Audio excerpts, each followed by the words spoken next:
kulan wanaagsan ku soo dhawaada wararka Soomaalida iyo caalamka waxaad ka daawanaysaan warbaahinta raadsan qodobada aan idiin haynana waxa kamida wararkii ugu dambeeyay shirka dawladda dhexe dawlad goboleedyada iyo gudoomiyaha gobolka Banaadir xaalka doorashada iyo guusha filla Soomaaliya arrintan ka gaartay qarax ismiidaamin loo adeegsaday oo maanta al-shabaab ay ka fuliyeen Muqdisho qasaaraha qaraxa u geystay ayaan idiin haynaa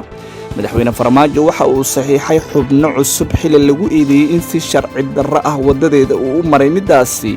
shaki ku geedaaman shirka ay yeesheen madaxweynayaasha Jabuuti iyo Faransiiska arrimaha Soomaaliya ayaa laga hadlay